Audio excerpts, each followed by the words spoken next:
Baik, salam semua. Salam.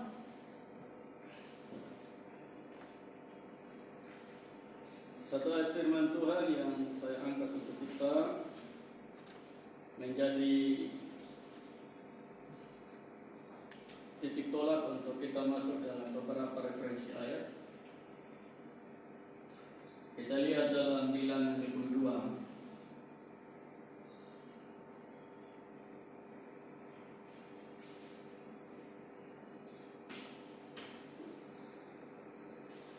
Kita lihat Bilangan 22 ayat yang ke-32.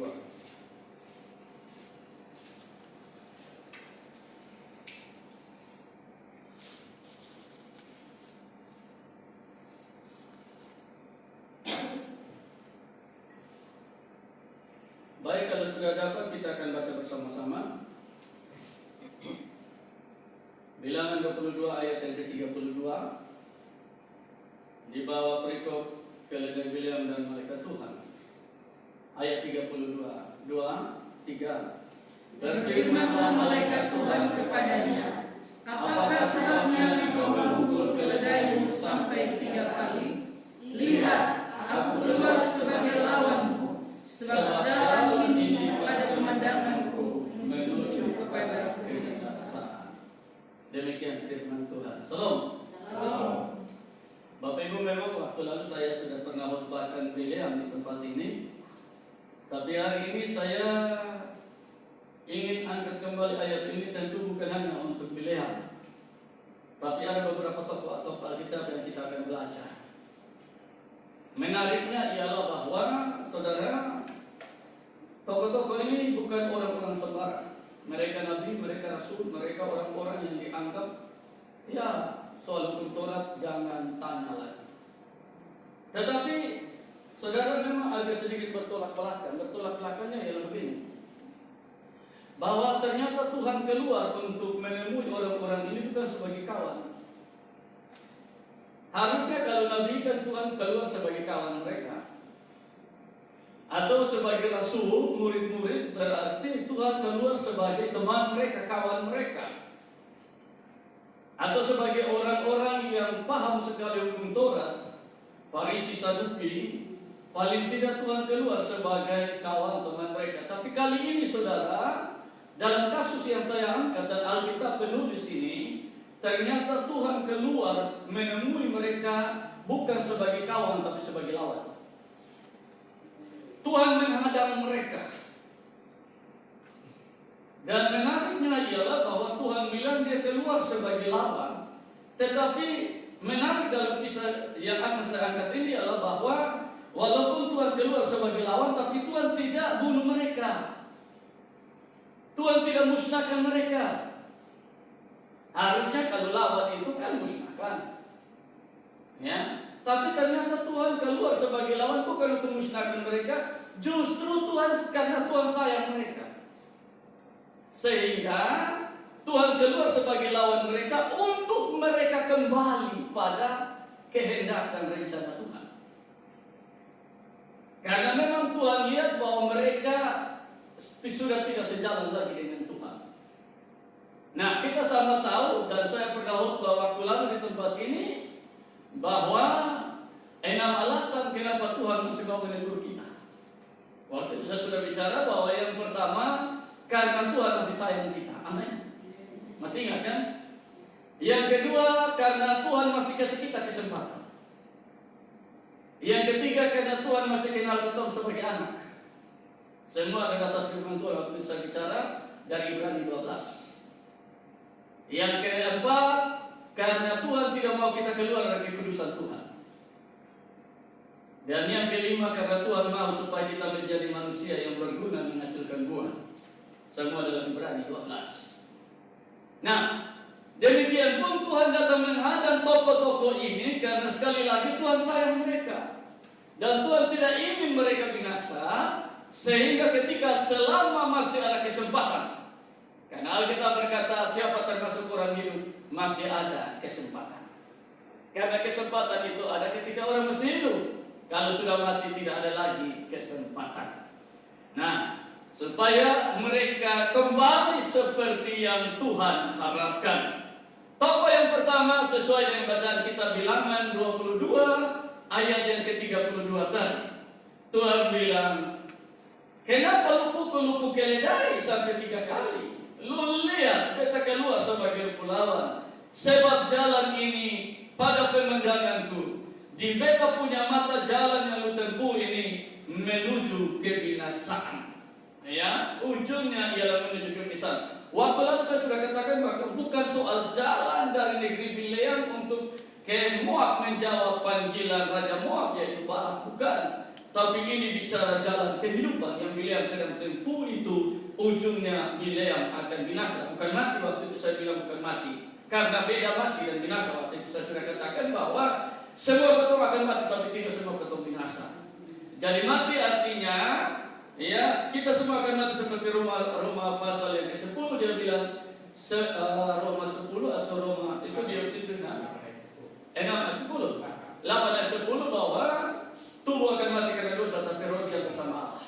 Itu mati. Sedangkan binasa ialah firman bilang campakkanlah manusia yang tidak ada guna di dalam kegelapan paling gelap. Keterpisahan dengan Allah dalam kekekalan itulah binasa. Dan Allah tidak menghendaki seorang pun binasa, sehingga Allah mengaruniakan anak yang tunggal supaya setiap orang percaya jangan binasa, karena Allah tidak mau manusia binasa, supaya manusia beroleh hidup yang kekal.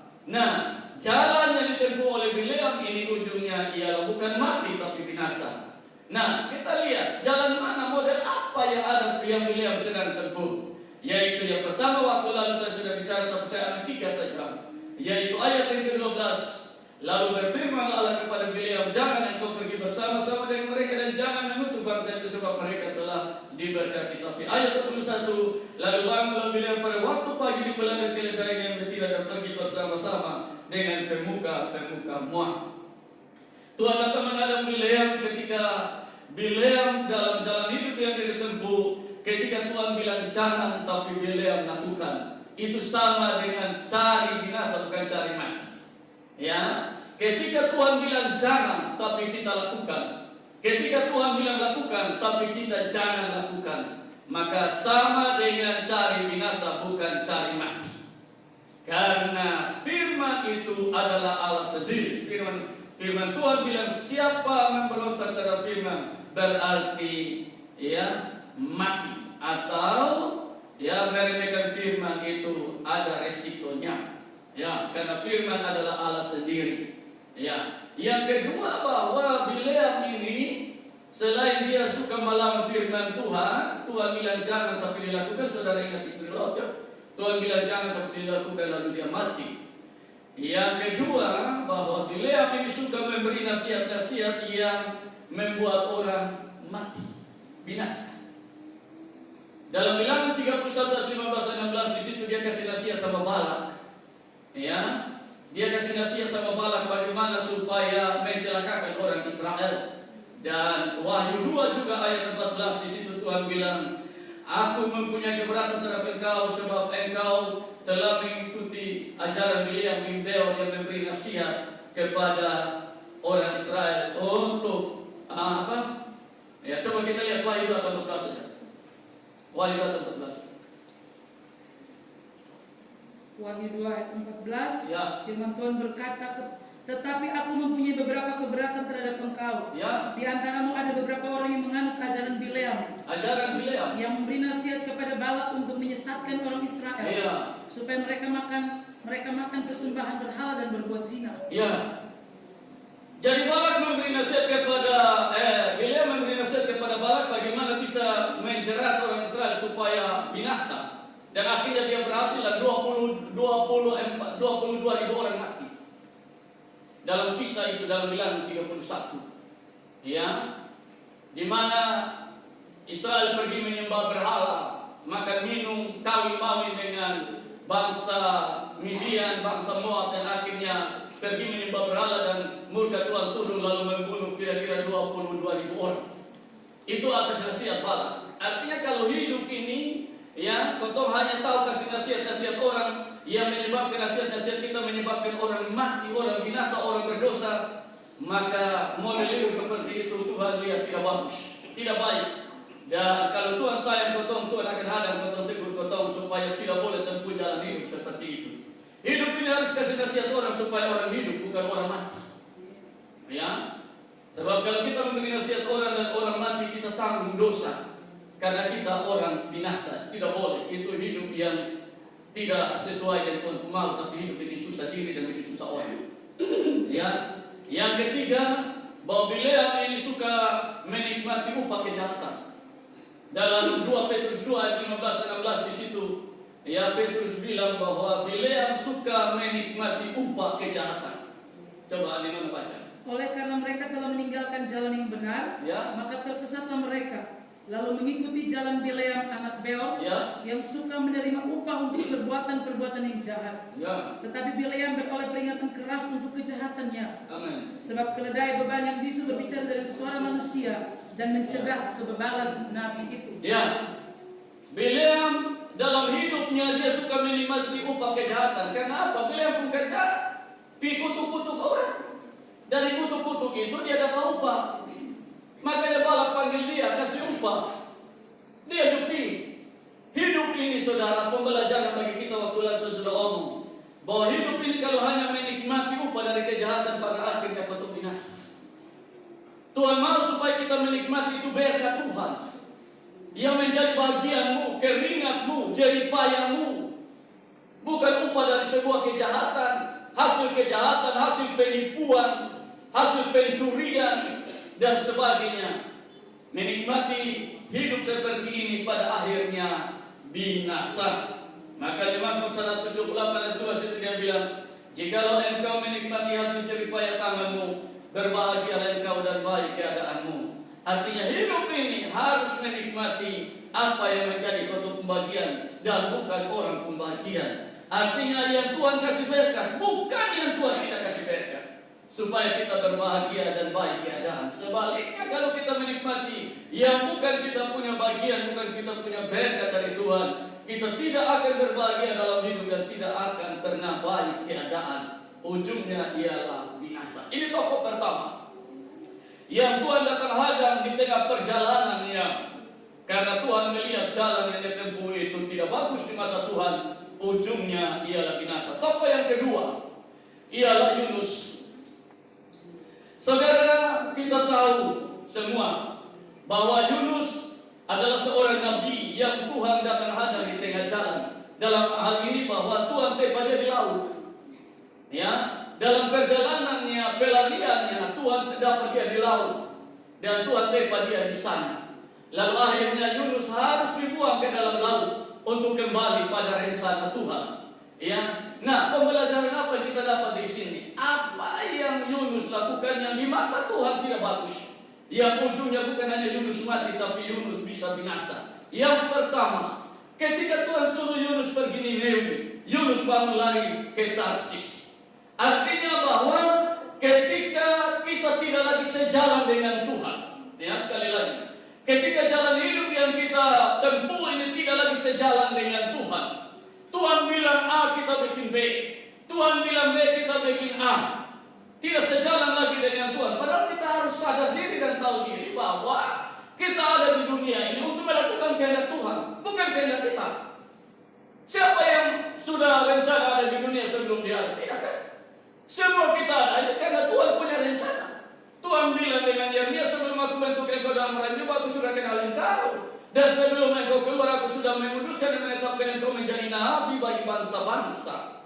Jadi kita hadir ini dalam rencana dan kehendak Tuhan. Seperti Tuhan Yesus pernah bilang, aku datang untuk melakukan kehendak-Mu ya Bapa. Ya. Dan Yesus bilang dengan Tuhan, dengan Bapanya bahwa aku telah memperbolehkan engkau di bumi dengan jalan menyelesaikan pekerjaan yang kau beri. Saya sering angkat contoh tentang bagaimana engkau melepas burung merpati dan gagak dengan tujuan misi yang sama, yaitu melihat bumi apakah bumi telah kering agar Nuh bisa keluar atau tidak. Tapi ternyata gagak pergi dan tidak pernah kembali dalam batra, dan hanya merpati yang pergi dan kembali menunaikan tugas dengan baik. Dan pada akhirnya Nuh bisa keluar karena petunjuk melalui merpati itu. Saudara, hidup ini seperti itu. Akan ada dua orang, satu seperti gagak, satu seperti merpati. Manusia-manusia yang hidup dalam kedagingan seperti gagak yang melihat begitu banyak daging dan lupa buang sampai utus itu Nuh. mabuk dengan daging, dengan bangkai. Akhirnya dia pergi dan tidak kembali pada sang pengutus. Keterpisaan dengan sang pengutus. Nah, seperti itulah. Ada juga yang merpati seperti merpati. Dia menunaikan tugas tujuan yang diberikan kepadanya dengan baik. Dan pada akhirnya dia kembali pada sang pengutusnya. Dia dipersatukan kembali dengan sang pengutusnya. Seperti itulah orang-orang yang sejalan dengan Tuhan, rencana Tuhan, menyelesaikan pekerjaan Tuhan akan kembali bersekutu dengan pengutusnya, yaitu Tuhan. Sedangkan orang-orang yang tidak sejalan lagi dengan Tuhan, dengan sendirinya akan mengalami keterpisaan dengan Allah dalam kekekalan. Saudara, kau tidak bisa atur jalan sendiri. Sekali lagi, kita hadir di dunia ini untuk kehendak Tuhan. Selesaikan kita pulang. Ibarat seperti perumpamaan tentang talenta. Ada diberi 5, ada diberi 2, ada diberi 1. Semua dengan tugas sesuai kemampuan. Dan tugas kita ialah membungahkan. Kita ingat, yang dapat 1 tidak membungahkannya, tidak sejalan dengan tuannya. Tuannya suruh dia kasih bunga, kasih jalan, dia tidak mau kasih bunga, kasih jalan, tidak sejalan lagi dengan tuannya. Apa kata Tuhan? Campakkan hamba yang tak berguna ini ke dalam kegelapan yang paling gelap. Ya, itulah risiko bagi orang-orang yang jalan hidup yang ditempuhnya tidak sejalan dengan jalan Tuhan. Dan itu ada dalam diri Yunus. Tapi Tuhan datang hadang dia di tengah jalan, pada akhirnya dia kembali ke jalan Tuhan, ke rencana Tuhan untuk pergi ke Niniwe. Ya, Tuhan baik, saudara. Kalau Tuhan mau marah, Tuhan suka selesai saja di waktu. Yang kedua, contohnya jalan hidup yang kedua yang ditempuh Yunus yang tidak sesuai dengan kehendak Tuhan ialah bahwa dalam pasal 4 ayat 1 dan 2, ketika orang Niniwe bertobat, justru Yunus menyesal. Kenapa Yunus menyesal? Ya, karena bagi Yunus lebih baik mati. Ya, mari kita coba baca, Adinona baca kasih contoh Yunus 4 ayat 1 dan 2. Harusnya kalau orang bertobat, kalau dia sejalan dengan Tuhan, itu dia senang karena ada jiwa yang diselamatkan, surga bersuka cita. Tapi ini sonde, saudara, justru dia susah karena ada orang bertobat. Artinya bagi Yunus lebih baik dia hidup daripada orang lain yang hidup. Yunus 4 ayat 1 dan 2. Tetapi hal itu sangat mengesalkan hati Yunus. Orang bertobat, Yunus kesal. Lalu marahlah ia. Yunus marah Tuhan. Dan berdoalah ia kepada Tuhan, katanya, Ya Tuhan, bukankah telah kukatakan itu ketika aku masih di negeriku? Itulah sebabnya maka aku dahulu melarikan diri ke Tarsis. Sebab aku tahu bahwa Engkaulah Allah yang pengasih dan penyayang, yang panjang sabar dan berlimpah kasih setia, serta yang menyesal karena malapetaka yang hendak didatangkannya. Ya, jadi Yunus bilang ke Tuhan, makanya itu hari kita lari di Tarsis itu karena mereka tahu kalau mereka pihotbah, nanti ini orang yang bertobat semua.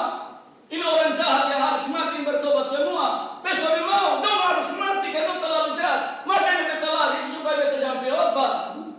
Tapi ketika Tuhan tahu dia kembali pada rencana Tuhan pihotbah, dia hotbah di setengah hati juga. Karena dia pikir hotbah terlalu lama ini orang nanti bertobat, maka dia hotbah hanya 1 menit saja, 1 detik saja.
4 dan 5. Ya.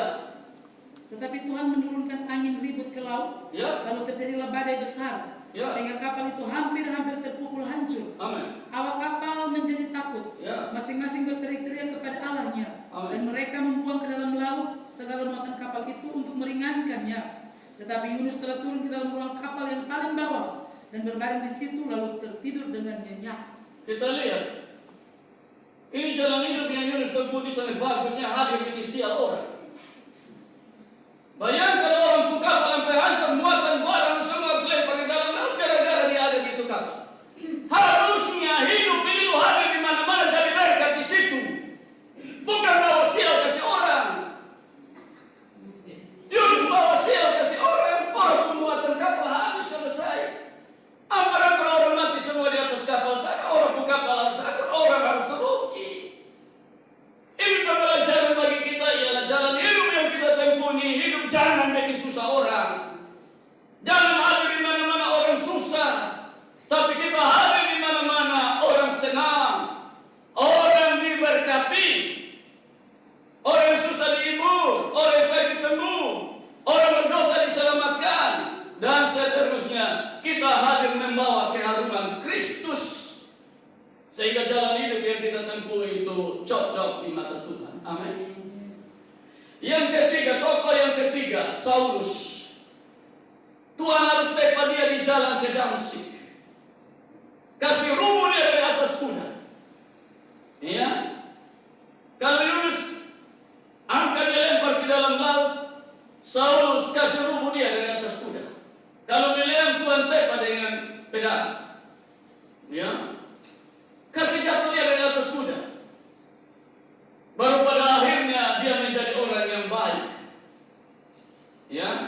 Nah, model itu bagaimana di mata Tuhan yang Tuhan tidak setuju dengan Saulus, sehingga walaupun dia hafal hukum Taurat dari A sampai Z, tapi di mata Tuhan ini tidak bagus.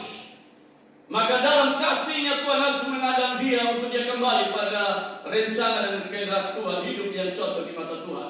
Yang pertama, ya, kita lihat Filipi 3 ayat 4 sampai 6. Filipi pasal 3 ayat 4 sampai ayat yang ke-6. Sekalipun aku juga ada alasan untuk menaruh percaya pada hal-hal lahiriah. Ya. Jika ada orang lain menyangka dapat menaruh percaya pada hal-hal lahiriah, Ya. aku lebih lagi. Aku lebih. Disunat pada hari ke-8 Ya. dari bangsa Israel dari suku Benyamin. Ya. Orang Ibrani asli. Amin. Tentang pendirian terhadap hukum Taurat, aku orang Farisi. Aku orang Farisi. Tentang kegiatan, aku penganiaya jemaat. Ya. Tentang kebenaran dalam mentaati hukum Taurat, Aku tidak bercela. Saudara lihat, bayangkan. Ketaatan dalam menaati hukum Taurat itu saya tidak bercela. Ketika merasa diri lebih baik, lebih benar, lebih suci daripada orang lain dan orang-orang yang tidak sejalan dengan kotong harus diselesaikan atau dibasmi. Ini semua kesombongan rohani di mata Tuhan. Kita tidak punya hak untuk menyakiti orang. Ya, kita tidak punya hak menyakiti orang dan tidak punya hak juga untuk membinasakan siapapun juga. Ketika kita melihat bahwa dia tidak sejalan dengan Tuhan, itu bukan hak kita. Ini kesombongan rohani. Tapi bukan hanya soal kesombongan rohani, kesombongan apapun di mata Tuhan, Tuhan jijik. Kejatuhan iblis itu karena sombong. Dan Allah membenci orang yang sombong. Kata Alkitab, dia melihat orang sombong dari jauh. Entah sombong rohani, entah sombong duniawi, tetap Allah benci. Ya, apalagi kalau sampai namanya sombong rohani. Ketika merasa diri lebih baik, lebih benar dan lebih pantas hidup, sedangkan yang tidak sejalan dengan ketong, saudara dan ketong, semua harus disingkirkan, dibasmi. Itu sudah tidak betul di hadapan Tuhan. Tuhan hakim, bukan kita. Tuhan yang berhak menentukan, bukan kita. Yang berikut, kita lihat Kisah 8 ayat 1a. Kisah 8 ayat 1a. Saulus, Kisah pasal 8 ayat 1. Ya. Saulus juga setuju bahwa Stefanus mati dibunuh. Ya, tidak. Dia setuju kalau Stefanus dibunuh. Ya, setuju dengan sebuah kejahatan. Sepakat dengan sebuah kejahatan.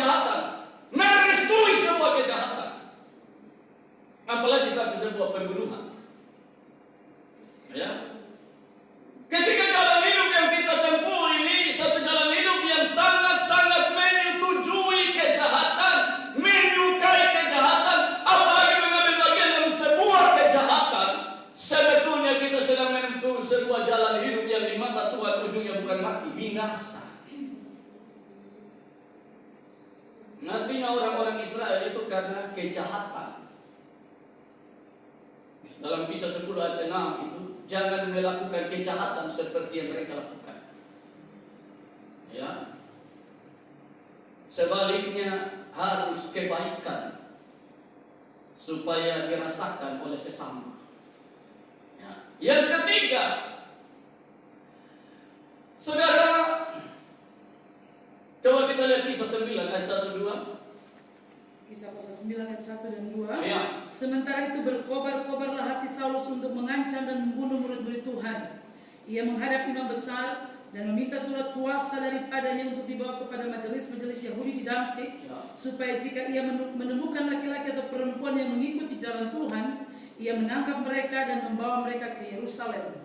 Ayat 4. Ia rebah ke tanah dan kedengaranlah olehnya suatu suara yang berkata kepadanya, Saulus, Saulus, mengapakah engkau menganiaya aku? 13-14. Ayat 13 dan ayat 14. Ya.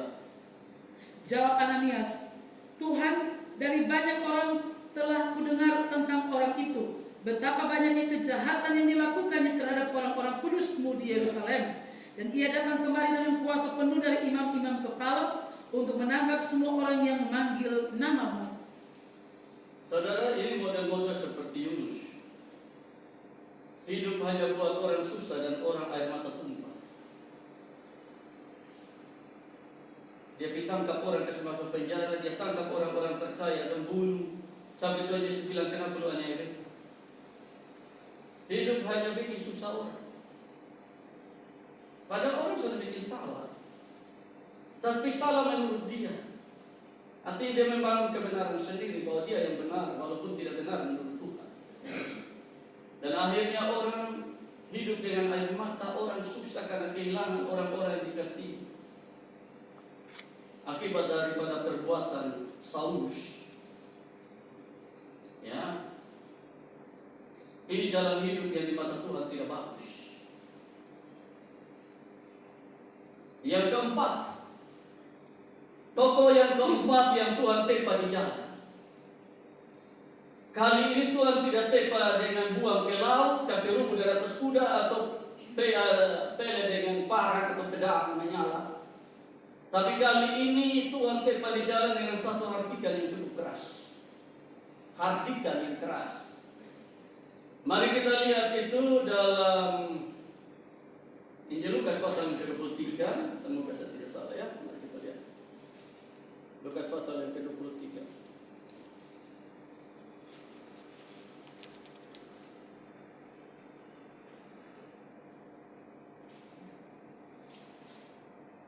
Ayat yang ke-25. Lukas pasal 23 ayat 25. Ya. Dan ia melepaskan orang yang dimasukkan ke dalam penjara karena pemberontakan. Saya minta maaf, saya salah. Lukas 24 ayat 5. Lalu ia berkata kepada mereka, hai kamu orang bodoh, betapa lambannya hatimu, sehingga kamu tidak percaya segala sesuatu yang telah dikatakan para nabi. Ya. Bukankah Mesias harus menderita semuanya untuk masuk dalam kemuliaan? Saudara, Tuhan tepa ini dua murid di jalan ke Emmaus. Kali ini Tuhan tepa mereka karena Tuhan melihat tidak bagus. Tidak bagusnya begini, satu jalan hidup yang ditempuh dalam kebodohan itu berbahaya. Karena bagi Tuhan sebentar lagi dia akan tinggalkan mereka. Lalu tugas penginjilan ini akan mereka pikul. Nah, bagaimana kalau mereka tetap dalam kebodohan? Buta tuntun buta itu pada akhirnya masuk lubang. Bodoh aja bodoh, akhirnya bodoh semua. Karena itu Tuhan lihat ini tidak bagus. Sehingga Tuhan harus tepa mereka di jalan yang mereka tempuh. Tuhan kasih les mereka lagi, ajar ulang lagi mereka, baik selama di jalan maupun di rumah meja makan di Emmaus, sampai mereka bijak, pintar, baru Tuhan menghilang. Ya. Nah, saudara, kita lihat Tuhan bilang mereka orang bodoh. Ini satu hardikan kalimat yang keras. Kalau orang yang tidak tahan ini, orang bisa tersinggung. Makanya lihat saya sekali-kali coba bilang orang bodoh, pasti sudah di masalah besok. Saya pernah khotbah ini ayat di 1 jemaat majelis satu Bangladesh. Ya, baru sekitar 5 menit saya ingat waktu itu saya khotbah tentang Galatia yang bodoh. Dia bangun jalan. Ya, tapi waktu bagi mimbar itu sudah dikasih tahu Bapak ingat itu jemaat itu ada satu orang yang kiri-kiri di situ. Ya, dia agak aneh-aneh, tinggal lakunya agak aneh-aneh. Ya, saya juga ternyata betul dia. Saya ingat waktu itu dia duduk di depan. Ya, saya khotbah tentang Galatia yang bodoh sekitar 5 menit dia angkat di Alkitab dia bangun pulang. Rupanya dia tersinggung karena kalimat itu atau firman itu ya. Nah, saudara di sini Tuhan tegur mereka sebagai orang bodoh. Nah, di mana bodohnya? Karena saya selalu bilang dan memang kita bilang bahwa surga tidak tampung manusia bodoh. Ya, surga tidak tampung.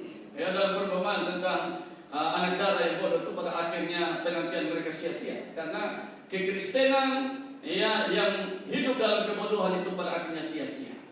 Tidak peduli berapa lama dia tunggu Yesus datang kembali. Nah, tapi kalau bodoh itu susah, surga tidak akan terima. Nah, di mana kebodohan mereka? Yang pertama, mereka sudah diajar berulang-ulang. Yesus pernah bilang 4 kali tentang penderitaan. Anak manusia akan diserahkan dan dibunuh dan pada hari yang ketiga akan bangkit. 4 kali Yesus memberitakan kematiannya. Artinya sudah dikasih tahu ulang-ulang. Bahkan Alkitab juga para nabi juga sudah menyebut itu bahwa Mesias akan mati untuk kembali pada kemuliaannya. Tapi mereka tidak tahu atau mengerti. Makanya Efesus 5:17, jangan kamu bodoh tapi usahakan supaya mengerti kehendak Tuhan. Ketika tidak mengerti kehendak Tuhan itu bodoh. Ya, tanggal 7 baru-baru saya lupa di ulang tahunnya persekutuan Bapak Leo di Oibufu ya, Bapak Leo itu di Oibufu. Ya. Saya ambil tema itu. Jangan bodoh. Saya bilang bahwa kalau bodoh po anak masuk kelas 1 sampai tahu baca, sampai tahu tulis, sampai tahu itu bukan bodoh. Itu tidak tahu karena belum dikasih tahu, belum diajar. Kalau diajar pasti dia tahu, dia tidak bodoh. Tapi kalau dia sudah kelas 6 dan sampai tahu baca tulis itu bodoh. Karena sudah ajaran sampai tahu mengerti, sampai tahu itu bodoh. Nah, beda bodoh dan tidak tahu. Nah, dua murid ini bodohnya karena diajar 4 tahun. Diajar 3 tahun setengah tentang kebenaran tapi tidak tahu mengerti. Maka Tuhan Yesus bilang, hai kamu orang bodoh.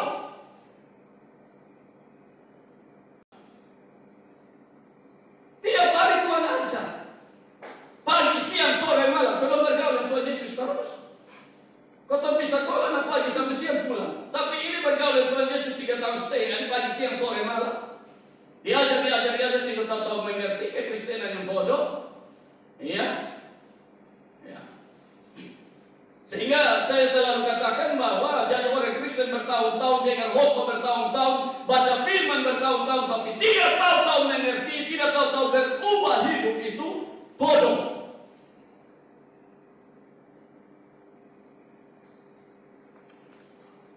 Sama dengan jemaat Galatia.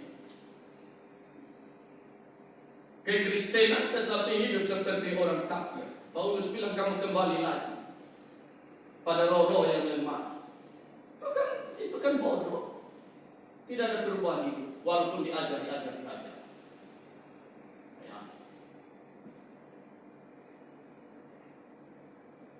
Yang kedua, kebodohan daripada kedua murid ini selain tidak mengerti akan kebenaran walaupun telah diajar dikasih tahu ulang-ulang. Tadi Tuhan Yesus bilang, betapa lambatnya hatimu sehingga kamu tidak percaya segala sesuatu yang telah dikatakan para nabi. Bukan hanya tidak mengerti, tapi juga tidak percaya. Orang tidak mengerti kalau percaya masih baik. Tapi ini tidak mengerti lagi, tidak percaya lagi.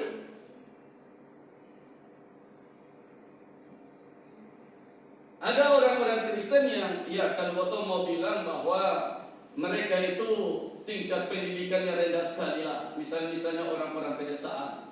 Ya, banyak kali disampaikan mereka tidak mengerti, tapi mereka percaya. Mereka percaya bahwa Tuhan Yesus baik, mereka percaya bahwa Tuhan Yesus juru selamat, mati bagi mereka berdoa, mereka berharap, mereka hidup sesuai dengan firman Tuhan. Walaupun dikasih atau diajar juga mereka sulit sekali untuk bisa menerima kebenaran itu karena tingkat ya pendidikan mereka di bawah, tapi mereka percaya. Banyak orang buta huruf yang percaya. Ya. Tapi ini dua murid memang parah. Sesuai mengerti lagi, bodoh lagi, baru soleh percaya lagi. Ini Tuhan bilang payah kalau lepas manusia model begini. Gereja kalau dikasih di tangan manusia yang soleh mengerti lagi, soleh percaya lagi, ini Pak. Jadi apa?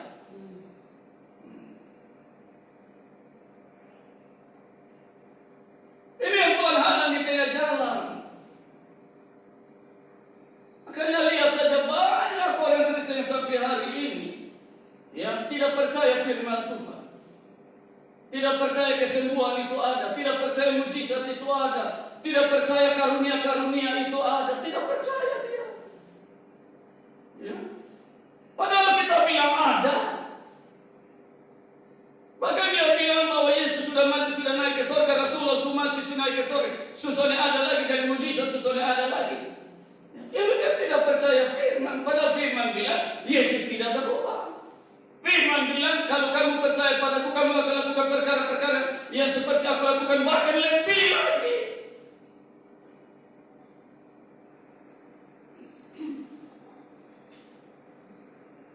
Apalagi kalau bilang bahasa roh, bilang itu soalnya ada, itu setan, itu bahasa. Tidak percaya firman Tuhan, padahal firman Tuhan sudah bilang bahasa roh itu ada. Ya. Kalau firman sudah tidak percaya lagi, lalu siapa yang kita percaya? Kalau kebenaran diajar-ajar lalu tidak mengerti, lalu kau harus mengerti apa? Tuhan lihat ada dalam dua murid. Karena itu dia datang hadap mereka, dia hardik mereka, dia hardikan yang keras, tapi bersyukurlah Tuhan sayang mereka. Tuhan harus ajar mereka dengan kesabaran lagi selama perjalanan itu. Di meja makan juga Tuhan Yesus ajar mereka. Akhirnya mereka baru sadar bahwa memang selama ini mereka bodoh. Dan akhirnya mereka mengerti, mereka percaya, baru Tuhan menghilang. Saudara, menarik dari kisah-kisah ini, Tuhan datang sebagai penentang tapi tidak membunuh mereka. Justru dalam kasihnya Tuhan ingin mereka kembali pada kebenaran. Dan akhirnya tokoh-tokoh ini berbalik. Ya.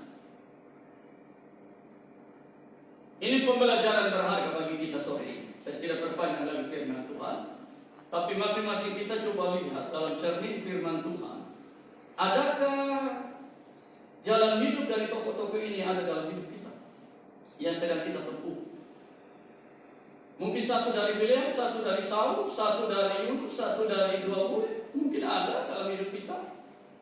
Ingat, Tuhan datang hadang kita sore ini di sini. Karena kita ada di sini bukan kebetulan. Dan Tuhan mau supaya hal-hal yang tidak berkenan di hadapan Tuhan kita singkirkan. Karena firman Tuhan itu untuk menyatakan kesalahan, memperbaiki kelakuan, dan menuntut orang kembali pada kebenaran. Tentu sekali lagi tidak usah kita menilai mengukur satu dengan yang lain, tapi kita masing-masing melihat diri kita dalam cermin firman Tuhan ini. Kalau ternyata ada, ingat Tuhan tidak menghukum kita karena Tuhan sayang kita. Tuhan tegur kita karena Tuhan sayang kita.